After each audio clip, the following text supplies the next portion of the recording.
Hi, it's Danielle here from Arnold Tutoring. Today we're going to talk about graphing a quadratic function that's already in Vertex form. So as soon as I see this equation up at the top, I can find my vertex really easily.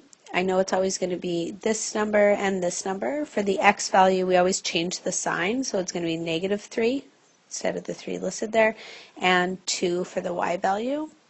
So I've already graphed over here y equals x squared, which is our standard equation. Our new equation is going to be transformed from that one.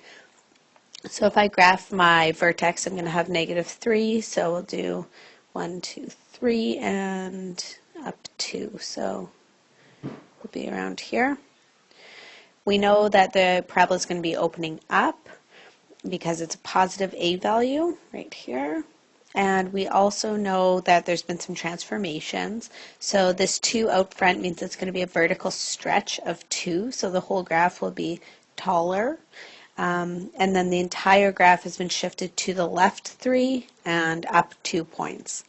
So there's a few ways we can do this. We can take our original graph and just translate it based on everything that we just talked about, or we could use a table of values.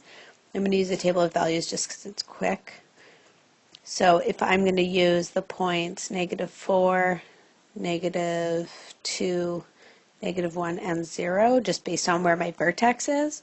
So all I do for the y values is substitute in my x values and find what that new point is. And remember, everything there has to be a coordinate of x and y. So if we say, what's the value of x at -4, we can find the corresponding y value. So I'm just going to substitute in -4. So -4 plus 3 squared plus 2.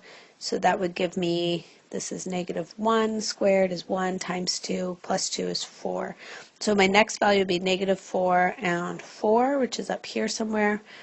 For -2, I would do the same thing, plug in -2, and that would give me 1 in the bracket, squared plus 2. Again, that's going to give me 1 squared is 1 times 2 is 2. Plus 2 is 4. So on the other side, I'm going to have this point over here, which makes sense, right? It's a parabola. We're on either side of our vertex. The points should be the same. Then I'm going to do -1. So if I do -1 plus 3, I'm going to have +2 squared plus 2. So 2 squared is 4 times 2 is 8 plus 2 is 10.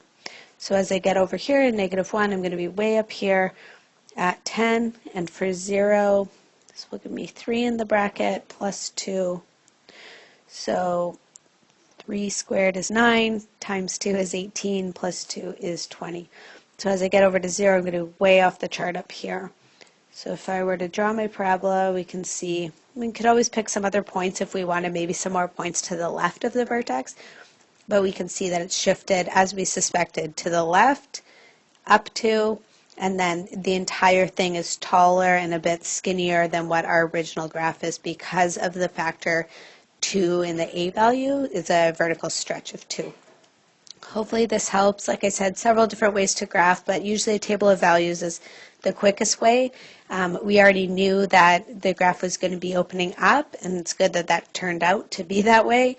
Our axis of symmetry, A of S, is x equals -3. It's always the x value of the vertex right there where it splits the parabola in two.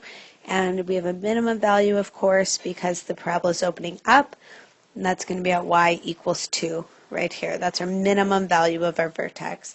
So hopefully all those things kind of come together and make a little bit more sense once we can see the graph. Thanks.